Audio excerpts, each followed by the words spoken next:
The summer heat was finally breaking as Jack Morrison wiped sweat from his forehead and looked across his small ranch in Wyoming. It was 1885, and life out here was hard but peaceful. Jack had been checking on his cattle near the creek that ran through his property. The animals needed water, especially during these hot months, and he made this walk every evening before sunset. Jack was a man in his 40s, weathered by years of ranch work and marked by personal tragedy. His wife had died 3 years earlier from a fever that swept through their county. Their only daughter had been taken by the same sickness just months before. Since then, Jack had lived alone on his ranch with just his horses, cattle, and the occasional visit from his ranch hand Tom Rodriguez. That evening started like any other. Jack was walking back toward his small wooden house when he heard something unusual.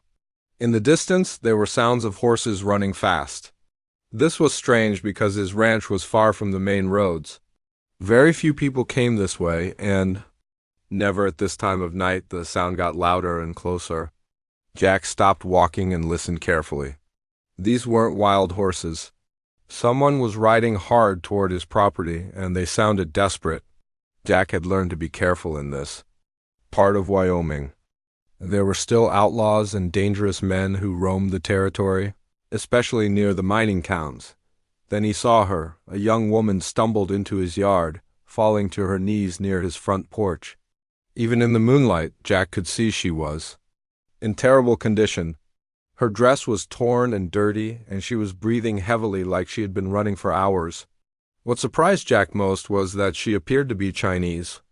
There weren't many Chinese people in this part of Wyoming, except for some who worked on the railroad or in the mines.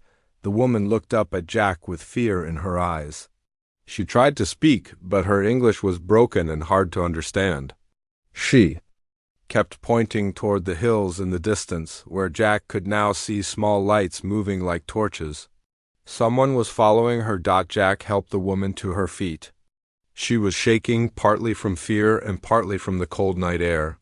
Her silk dress, though torn and muddy, looked expensive. This wasn't the clothing of someone who worked in the mines or on the railroad.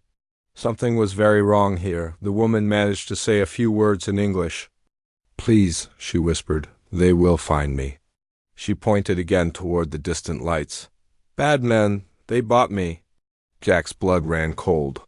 He had heard stories about this kind of thing happening in some of the lawless mining towns.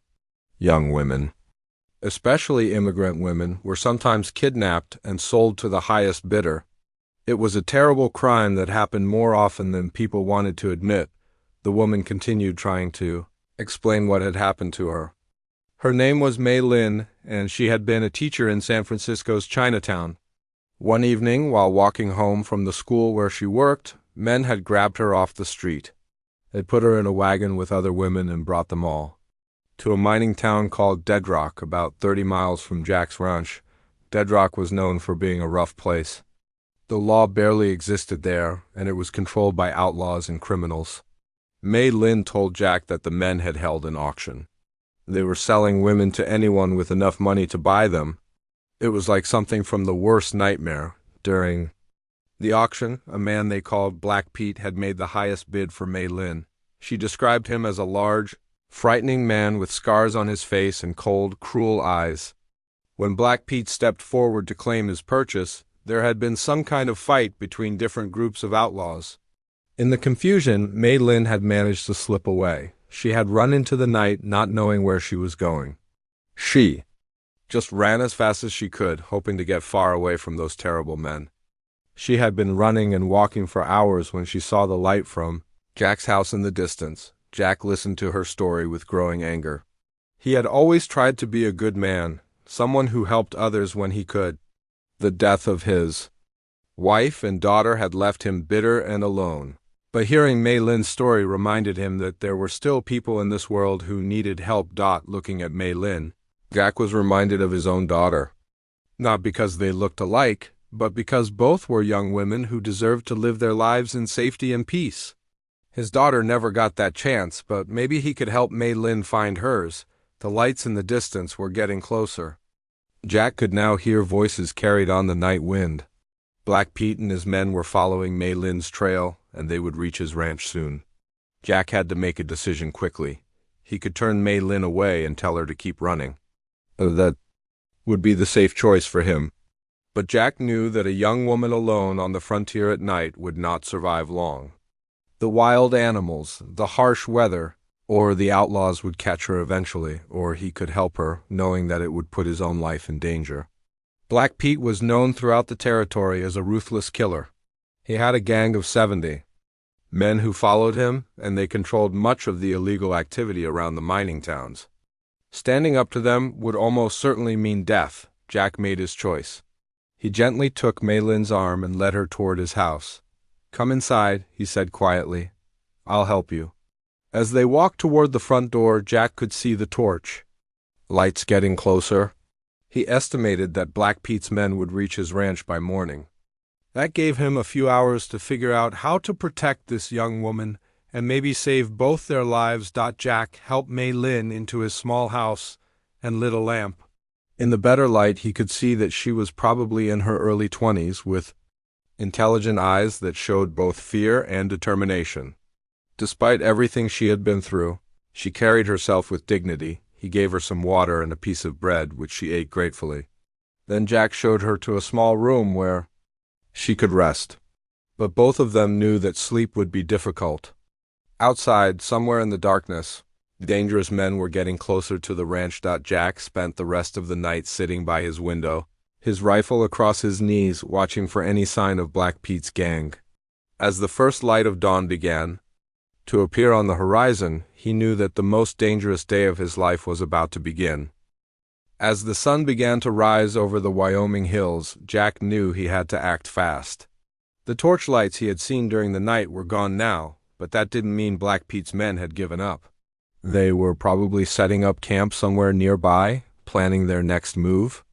Jack had maybe a few hours before they would come looking for Mei Lin. Jack walked quietly to the small room where Mei Lin was resting. She wasn't sleeping. How could she? Her eyes were wide open, staring at the ceiling. When Jack knocked softly on the door, she sat up immediately. "We need to hide you better," Jack said in a gentle voice. "They'll be here soon, and they'll search the house." Jack had been thinking about this all night. His house was small and simple. There weren't many places to hide someone. But he remembered something his father had built years ago when they first settled on this land. Under the kitchen floor, there was a root cellar where they stored vegetables and preserved food during the winter months. Jack led Mei Lin to the kitchen and moved a heavy wooden table that sat in the center of the room. Underneath, there were loose floorboards that could be lifted up. Below was a small underground room, about 6 feet long and 4 feet wide. It wasn't comfortable, but it was hidden. "I know it's not much," Jack said, looking embarrassed. "But they won't think to look down there." Mei Lin looked at the small space and nodded. She understood that this might be the difference between life and death. "Thank you," she said quietly. "You are a very kind man." Before she went down into the cellar, Jack gathered some supplies. He brought her a blanket, more bread, a jar of water, and some of his late wife's clothes. The dress Mei Lin was wearing was too fancy and would draw attention if anyone saw it. "These belong to my wife, Catherine," Jack said, handing her a simple blue dress and a warm shawl. "She would have wanted you to have them." Mei Lin took the clothes with tears in her eyes. "Your wife, she was good woman like you are good man." Jack helped Mei Lin down into the root cellar and placed the floorboards back over the opening. Then he moved the heavy table back into position. From above, no one would ever guess there was a hiding place below. Just as Jack finished arranging everything to look normal, he heard a horse approaching. His heart jumped, thinking it might be Black Pete's men already. But when he looked out the window, he saw his ranch hand Tom Rodriguez riding up to the house. Tom was a man in his 60s who had worked with cattle his whole life. He had been helping Jack run the ranch since Catherine died. Tom was Mexican-American and had seen plenty of trouble in his years on the frontier. He was someone Jack trusted completely. "Morning, Jack," Tom called out as he tied his horse to the post outside. "Saw some strange tracks by the creek this morning. Looked like someone was running through there during the night." Jack realized he had to tell Tom what was happening. If Black Pete's men came to the ranch, Tom would be in danger too. It was only fair to let him know what they were up against. Jack invited Tom inside and poured him a cup of coffee. Then he told him everything. About finding Mei Lin in his yard, about the auction in Dead Rock, about Black Pete and his gang of 70 outlaws. Tom listened without saying a word. When Jack finished the story, Tom was quiet for a long moment. He stared into his coffee cup, thinking hard about what he had just heard. "That's a dangerous game you're playing, Jack," Tom finally said. "Black Pete isn't just some small-time outlaw. He controls half the territory between here and the Colorado border. His men have killed plenty of people who got in their way." "No," Jack replied, "but I couldn't just turn her away. You should have seen her, Tom. She was so scared, and she'd been through something terrible." Tom nodded slowly. He had seen injustice before, and he knew what kind of man Jack was. "So what's the plan?" Jack had been thinking about this since dawn. "We need to get her to the railroad station in Cheyenne. If she can catch a train back to San Francisco, she'd be safe. But Cheyenne is 2 days' ride from here, and we'd have to cross open country where Black Pete's men could easily spot us." "There's another way," Tom said thoughtfully. "Remember the old mountain trail that goes through Devil's Pass? It's longer, maybe 3 days, but it stays hidden in the forest most of the way. If we could get her up there without being seen, we might have a chance." Jack knew the trail Tom was talking about. It was dangerous and steep, used mainly by hunters and trappers, but Tom was right. If they could reach it without being detected, it would be much safer than traveling the main roads. They spent the next hour planning their route. They would need horses, food, and supplies for the journey. But first they had to survive whatever was coming their way. Jack was sure that Black Pete would arrive at the ranch soon, and when he did, there would be trouble. Around mid-morning, Jack went to check on Mei Lin in the root cellar. He moved the table and lifted the floorboards quietly. She was sitting in the corner wearing Catherine's blue dress, which fit her well. "How are you doing down there?" Jack asked softly. "I am okay," she replied, though Jack could see the fear still in her eyes. "I hear horses outside sometimes." Jack had heard them too. Riders had been passing by the ranch all morning, but staying at a distance. They were watching, planning, getting ready for something. Mei Lin told Jack more about her life during the quiet moments they had to talk. She had come to America 5 years earlier with her parents, hoping for a better life. Her father worked in the gold mines in California, and her mother took in washing to make extra money. Mei Lin had learned English quickly and found work teaching Chinese children in San Francisco's Chinatown. "I love teaching children," she said with a sad smile. "They learn so fast and they have hope for future. I want to go back to them." "You will," Jack promised. "Tom and I, we're going to get you safely to Cheyenne. You'll be back with your students before you know it." But even as he said those words, Jack wasn't sure how they were going to make it happen. Black Pete had 70 men, and Jack had only Tom to help him. The odds were not good. As the sun climbed higher in the sky, the tension around the ranch grew thicker. Jack and Tom checked their rifles and made sure they had enough ammunition. They barricaded the windows and prepared for whatever was coming. Around noon, Jack saw dust clouds on the horizon. Riders were approaching from 3 different directions, surrounding the ranch. It was exactly what he had feared. Black Pete wasn't taking any chances. He was bringing his whole gang, and he was making sure no one could escape. Jack looked down at the floorboards where Mei Lin was hidden. In a few minutes, their peaceful morning would be over, and the real test would begin. The dust clouds were getting bigger and closer. Jack stood at his window, watching as dozens of riders appeared on the hills around his ranch. They moved like wolves circling their prey, positioning themselves so that no one could escape from the property. Jack counted them as they spread out.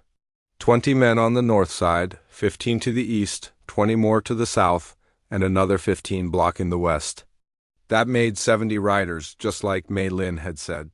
Black Pete had brought his entire gang. "Tom," Jack called out quietly, "come look at this." Tom joined him at the window, and his face went pale when he saw how many men were surrounding them. "Mother of God," he whispered. I've never seen so many outlaws in one place. The riders stayed just far enough away that Jack and Tom couldn't hit them with their rifles, but close enough that they could watch every move. They were professionals at this kind of thing. They knew exactly what they were doing. Then Jack saw him. Black Pete Garrison rode up from the south, a big man on an even bigger black horse. Even from a distance, Jack could see why people feared him. Black Pete was huge, probably 6.5 feet tall, with broad shoulders and arms like tree trunks. His face was dark from years in the sun, and even from far away, Jack could see the scars that Mei Lin had mentioned. Black Pete rode to within shouting distance of the house and stopped. He reached into his saddlebag and pulled out a speaking trumpet, the kind that sea captains used to shout orders to their crew. When he spoke through it, his voice carried clearly across the yard. "Jack Morrison!"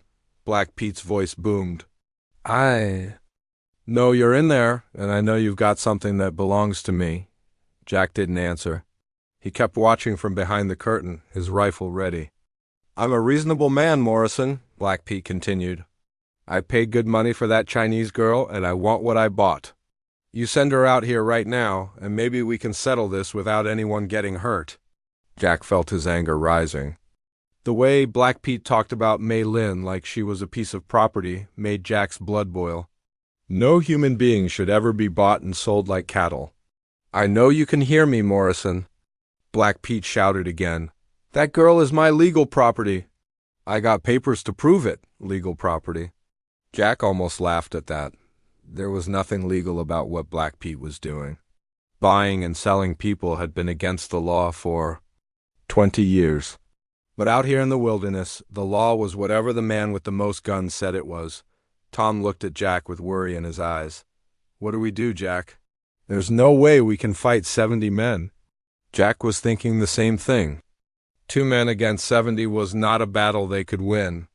But he also knew that if he gave Mei Lin to Black Pete, he would never forgive himself.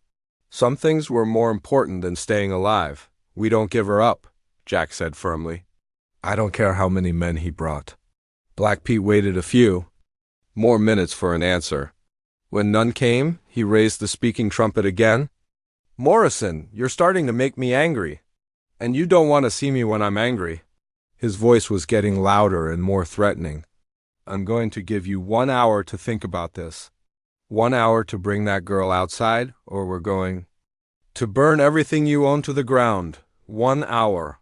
Jack looked around his small house, thinking about all the memories it held. This was where he had lived with Catherine, where they had planned their future together, where they had been happy before the fever took her away. Now it might all be destroyed because he had chosen to help a stranger, but Jack didn't regret his decision. Catherine would have done the same thing. She had always told him that a person's character was shown by how they treated people who couldn't help themselves.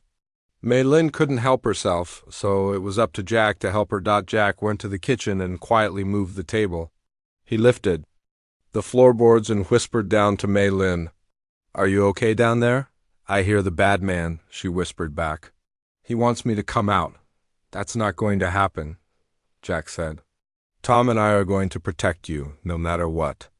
"But so many men," Mei Lin said, and Jack could hear she was crying. "You will die because of me. I should go to them." "No," Jack said firmly. "You're not going anywhere with those men. We'll figure something out." Jack put the floorboards back and moved the table into position. Then he and Tom began preparing for what was coming. They moved furniture against the windows to use as shields. They checked their rifles and counted their ammunition. Jack had about 50 bullets, and Tom had 40. That wasn't much if they had to fight 70 men. Outside, Black Pete's men were getting restless. They were talking loudly among themselves, cleaning their guns and checking their horses. Some of them were drinking from bottles they carried in their saddlebags. That worried Jack. Drunk outlaws were even more dangerous than sober ones. As the hour went by, Jack found himself thinking about his daughter. She would have been about Mei Lin's age now if she had lived. He wondered what she would have thought about this situation. Would she have been proud of her father for trying to help someone in need? Or would she have wanted him to stay safe and not risk his life? Jack decided she would have been proud. Catherine had raised their daughter to believe in doing what was right, even when it was hard. Even when it was dangerous. With 15 minutes left in Black Pete's deadline, something unexpected happened. One of the outlaws rode closer to the house than the others. He was a young man, maybe 20 years old, with red hair and freckles. He looked nervous, like he didn't really want to be there. The young outlaw called out to Jack in a voice that wasn't nearly as threatening as Black Pete's. "Mr. Morrison, my name is Billy Harper. I want to talk to you." Black Pete shouted angrily at Billy to get back in line, but Billy ignored him. "Mr. Morrison," Billy called again. "I know what we're doing here, ain't right? But if you don't give up that girl, Black Pete's going to kill you for sure. He's killed men for a lot less than this." Jack thought about answering Billy, but Tom shook his head. "Don't trust any of them, Jack. This could be a trick to get you to show yourself." Jack knew Tom was probably right, but something about Billy's voice made him think the young man might be genuinely trying to help. "I got a sister back in Kansas," Billy shouted. "If someone was trying to help her like you're helping the Chinese girl, I'd want them to succeed. But there's got to be a better way than getting yourself killed." Black Pete had heard enough. He rode over to where Billy was and backhanded him across the face so hard that Billy nearly fell off his horse. Then Black Pete grabbed Billy by the shirt and said something to him that Jack couldn't hear. Whatever it was, it made Billy's face go white with fear. The hour was almost up. Jack could see Black Pete checking a pocket watch and gathering some of his men around him. They were planning their attack, deciding how to approach the house. Jack took one last look around his home. On the mantelpiece were pictures of Catherine and his daughter. On the kitchen table was the Bible that Catherine used to read from every Sunday. In the corner was the rocking chair where she used to sit and sew in the evenings. If this was his last day on earth, at least he would meet his end doing something Catherine would be proud of. He had spent 3 years feeling sorry for himself after losing his family. Now, finally, he had found something worth fighting for again. The hour was up. Black Pete looked at his pocket watch one last time, then put it away. He raised his speaking trumpet to his mouth and shouted across the yard, "Time's up, Morrison. You had your chance to do this the easy way?" His voice was filled with anger now. "Boys, let's show this fool what happens when you steal from Black Pete Garrison." What happened next was chaos. Black Pete's men let out wild yells and started riding toward the ranch from all directions. Some of them had torches, others had ropes, and all of them had guns. The sound of 70 horses charging at once was like thunder rolling across the ground. Jack positioned himself at the front window while Tom took the back. They had talked about this moment, planning how to make their few bullets count. Jack aimed at the closest rider and pulled the trigger. The man fell from his horse, but there were so many others that it barely made a difference. Tom's rifle cracked from the back of the house, and another outlaw went down. But for every man they hit, there were 10 more taking his place. The outlaws reached the ranch buildings and began their attack. The first thing they did was set fire to the barn. Jack watched in horror as flames climbed up the wooden walls. His horses were in that barn, along with his winter feed for the cattle. Years of hard work were going up in smoke. The outlaws drove his cattle away from the ranch, whooping and hollering as they scattered the animals across the prairie. Jack had spent months gathering that herd, and now they were gone. But he couldn't think about that now. He had bigger problems. Bullets started hitting the house like deadly rain. The wooden walls were thick, but they wouldn't stop rifle shots. Forever, Jack could hear the bullets splintering the wood behind him. Glass from the windows scattered across the floor as the outlaws aimed at anything they could see. "Jack," Tom called from the back room, "they're trying to get on the roof." Jack could hear boots scrambling up the side of the house. Some of Black Pete's men were climbing up to get a better angle for shooting down into the rooms. Jack grabbed his rifle and ran outside for a moment, shooting at the climbers. One man fell, but others kept coming. The attack went on for what felt like hours, but was probably only 20 minutes. Jack and Tom fired back whenever they could, but they were running low on ammunition. Worse, the smoke from the burning barn was getting thicker, making it hard to see and breathe. During a brief pause in the shooting, Jack heard something that made his heart sink. There was a scratching sound coming from under the kitchen floor. Mei Lin was trying to get out of the root cellar. Jack ran to the kitchen and quietly moved the table. When he lifted the floorboards, he saw Mei Lin looking up at him with tears streaming down her face. "I cannot stay down here while you die for." She said. "This is wrong. I must go to them." "No," Jack said firmly. "Get back down there. We can handle this." But Mei Lin shook her head. "Look around you. Your house is being destroyed. Your friend may die, all because of me. I cannot live with this." Jack could see the determination in her eyes. She had made up her mind. Before he could stop her, Mei Lin climbed out of the root cellar. She stood up and brushed the dust off Catherine's blue dress. "I am going out there," she said calmly. "I will. Tell them I want to go with them. Maybe they will leave you alone." "Like hell you are," Jack said, grabbing her arm gently. "You know what kind of life you'll have with Black Pete. I won't let that happen." Tom came running into the kitchen, his face covered in soot from the smoke. "Jack, we got problems. They've set fire to the corral, and now they're working on the house. We got maybe 10 minutes before this place starts burning too." Mei Lin looked at both men with sadness and gratitude. "You are both good men, but I will not let you die for me. My life is not worth more than yours."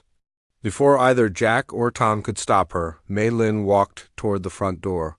She moved with dignity, like a teacher walking into her classroom. Not like someone going to face a terrible fate. Jack followed her, his rifle in his hands. "If you're going out there, then I'm going with you. But you're not going alone." Tom grabbed his rifle too. "Count me in. I've been in worse spots than this." The three of them stood at the front door. Outside, the shooting had stopped. Black Pete's men were probably wondering why no one was firing back from the house. This might be their only chance to walk out alive. Jack looked at Mei Lin one more time. In Catherine's blue dress, with her hair pulled back and her head held high, she looked like the teacher she was. Strong, brave, and determined to do what she thought was right. "You remind me of my wife," Jack said quietly. "She would have done the same thing you're doing. She never could stand to see others suffer because of her." Mei Lin smiled sadly. "Your wife must have been a wonderful woman." "I am honored to wear her dress." Jack opened the front door. The afternoon sun was bright after being inside the smoky house, and for a moment he couldn't see clearly. When his eyes adjusted, he saw Black Pete sitting on his horse about 50 yards away. The big outlaw had a cruel smile on his face. "Well, well," Black Pete called out. "Finally decided to be reasonable, did you, Morrison?" Jack, Mei Lin, and Tom stepped out onto the front porch. Jack kept his rifle ready, though he knew it wouldn't do much good against 70 men. Tom stood beside him, equally determined. Black Pete's smile grew wider when he saw Mei Lin. "There she is, my little China doll. Hope you enjoyed your little vacation, sweetheart. Time to get back to work." The way Black Pete talked about Mei Lin made Jack's skin crawl. He could see some of the other outlaws laughing and making comments that he was glad he couldn't hear clearly. "She's not going anywhere with you," Jack said loudly enough for everyone to hear. Black Pete's smile disappeared. "You're in no position to make demands, Morrison. I got 70 men here, and you got what? 2 rifles and a prayer?" That's when Jack saw Billy Harper again. The young red-headed outlaw was sitting on his horse off to one side, looking miserable. Billy wasn't laughing like the others. In fact, he looked like he might be sick. "Billy," Jack called out, "you said you had a sister. How would you feel if someone was doing this to her?"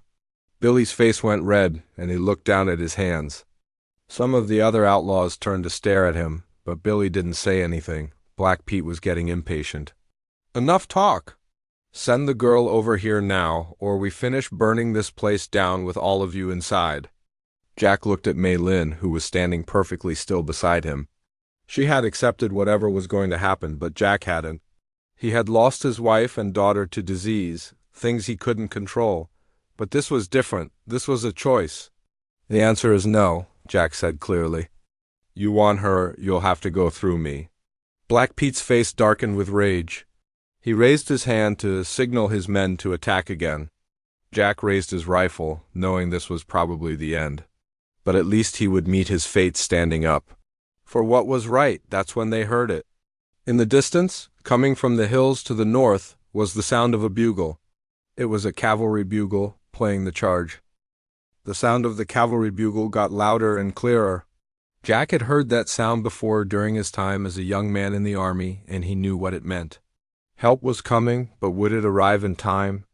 Black Pete heard the bugle too, and his face went from angry to worried in seconds. He stood up in his saddle, looking toward the hills where the sound was coming from. All around the ranch, his men were doing the same thing, trying to figure out what was happening. "What in blazes is that?" one of the outlaws shouted. Black Pete didn't answer. He was scanning the horizon with his hand shading his eyes from the afternoon sun. Jack could see the big outlaw's mind working, trying to decide what to do next. Then they saw them. Coming over the ridge to the north was a line of soldiers on horseback. Even from a distance, Jack could see their blue uniforms and the American flag one of them was carrying. There had to be at least 40 of them, riding hard toward the ranch. At the head of the soldiers rode an officer on a white horse. He had the bearing of a career military man, sitting straight in his saddle even as his horse galloped across the rough ground. Jack felt hope rising in his chest for the first time since this whole nightmare began. Black Pete's men were starting to panic. They looked to their leader for orders, but Black Pete seemed frozen with indecision. He had been so confident when he thought he was only dealing with 2 men and a woman. Now he was facing the United States Army. The officer at the head of the soldiers raised his sword and pointed it toward the ranch. The cavalry spread out as they charged, forming a line that would surround Black Pete's gang just like the outlaws had surrounded Jack's house. "It's a trap!" one of Black Pete's men yelled. "We're caught between the ranch and the army." Some of the outlaws started looking for ways to escape, but they quickly realized there weren't any good options. The soldiers were positioned to cut off all the main routes out of the valley. Black Pete's carefully planned siege was turning into a trap for his own men. The cavalry officer rode closer and raised a speaking trumpet of his own. His voice was clear and commanding, with the authority of someone used to being obeyed. "This is Captain Mitchell of the United States Army. You are surrounded. Throw down your weapons and surrender immediately." Jack felt like cheering, but he kept his rifle ready. He had learned not to count on anything until it was over. Black Pete was cornered now, but cornered animals were often the most dangerous. Black Pete finally seemed to snap out of his confusion. He turned his horse toward his men and started shouting orders. "Don't just stand there like idiots. We still outnumber them. If we stick together, we can fight our way out of this." But Jack could see that Black Pete's men weren't as confident as their leader. Some of them were already dropping their guns and raising their hands. Others were looking around nervously, trying to figure out which way to run. Billy Harper, the young red-headed outlaw, was one of the first to surrender. He threw his rifle on the ground and put his hands up high. Several other young outlaws followed his example. "Billy, you coward!" Black Pete screamed. "I'll kill you myself if you don't pick up that gun." But Billy shook his head. "I'm done, Pete. This ain't right, and you know it. These soldiers are giving us a chance to surrender. I'm taking it." More of Black Pete's men began giving up. Within minutes, about half the gang had thrown down their weapons.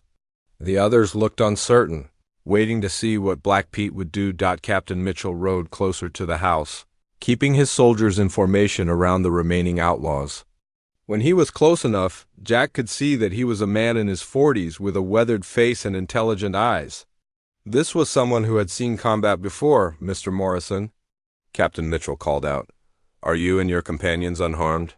"We're fine," Jack shouted back. "The woman with us is the one they were trying to take." Captain Mitchell nodded and turned his attention back to Black Pete. "Garrison, you're wanted for kidnapping, human trafficking, and murder in 3 territories. This is your last chance to surrender." Jack was surprised that the captain knew Black Pete's name. Clearly, the army had been tracking this gang for some time. But how had they known to come to the ranch at exactly the right moment? As if reading Jack's thoughts, Captain Mitchell explained. We received word from a traveling preacher who witnessed illegal activities in Dead Rock. He rode hard to Fort Collins to report what he had seen. We've been tracking your gang for 2 days, Garrison. Preacher. Jack felt grateful to whoever that man was. Someone with a conscience had seen the terrible auction where Mei Lin was sold and had done something about it. Black Pete was looking more desperate by the minute. About 15 of his most loyal men were still with him, but they were surrounded. By 40 soldiers, the math was not in his favor. "You think this is over?" Black Pete yelled. "I know these mountains better than any of you. We'll be back." With that, Black Pete spurred his horse toward a narrow gap between two groups of soldiers. His remaining men followed him, firing their guns as they tried to break through the army's line. The soldiers were ready for this. They had positioned themselves to funnel any escape attempt toward a specific area. As Black Pete and his men charged, the soldiers closed ranks and fired back. The battle was brief but intense. Gunfire echoed off the hills as Black Pete's men tried desperately to fight their way out. But they were outnumbered and outgunned. Within minutes, several outlaws had been wounded and captured. Black Pete himself almost made it to the tree line, but his horse stumbled on the rocky ground. He went down hard, and before he could get back up, 3 soldiers had surrounded him with their rifles pointed at his chest. "It's over, Garrison," Captain Mitchell said as he rode up to where Black Pete lay on the ground. "You're under arrest." Black Pete glared up at the captain with pure hatred in his eyes, but he didn't resist as the soldiers put shackles on his hands and feet. The famous outlaw leader had finally been caught. Jack watched all of this with amazement. Less than an hour ago, he had been preparing to die defending Mei Lin. Now Black Pete and his entire gang were either captured or surrendering. Captain Mitchell rode over to the house where Jack, Mei Lin, and Tom were still standing on the porch. The captain dismounted and walked toward them, removing his hat respectfully. "Ma'am," he said to Mei Lin, "are you injured? Do you need medical attention?" Mei Lin shook her head. "I'm not hurt. These men protected me." Captain Mitchell turned to Jack and extended his hand. "Mr. Morrison, what you did here today took real courage. Not many men would have stood up to 70 outlaws to protect a stranger." Jack shook the captain's hand, still hardly believing that it was all over. "I just did what anyone should do. Nobody deserves to be bought and sold like cattle." "You'd be surprised how many people would have looked the other way," Captain Mitchell said. "The world needs more men like you." Over the next few hours, the soldiers rounded up all of Black Pete's gang. Some had been wounded in the fighting, but most had surrendered without a fight once they realized the situation was hopeless. Billy Harper approached Jack before the soldiers took him away. The young outlaw looked ashamed of what he had been part of. "Mr. Morrison," Billy said quietly, "I want you to know that not all of us wanted to be here today. Some of us got mixed up with Black Pete because we didn't have anywhere else to go. But what you did for that lady, that was something special." Jack nodded. "You made the right choice when you surrendered, Billy. Maybe this is your chance to start over." Captain Mitchell arranged for Mei Lin to be escorted safely to Cheyenne, where she could catch the train back to San Francisco. Before she left, she thanked Jack and Tom with tears in her eyes. "I will never forget what you did for me," she said. "You risked everything for someone you didn't even know. That is true kindness." Jack gave her some money for the train ticket and a letter of introduction to a friend he had in San Francisco, someone who might be able to help her get back on her feet. "You take care of yourself," Jack said. "And remember, there are still good people in this world. Don't let what happened to you make you forget that." A month later, Jack received a letter from San Francisco. Mei Lin had made it home safely and was back to teaching in Chinatown. She had also started working with other women who had been victims of trafficking, helping them find safety and new lives. The territorial governor sent Jack a commendation for his bravery, but Jack put it away in a drawer. The real reward was knowing that he had done the right thing when it mattered most. For the first time since Catherine and his daughter died, Jack felt like his life had meaning again. Sometimes, when he was working around the ranch, Jack would think about that night when Mei Lin stumbled into his yard. It had been the most dangerous, Few days of his life, but also the most important. He had learned that even one person could make a difference when they chose to stand up for what was right.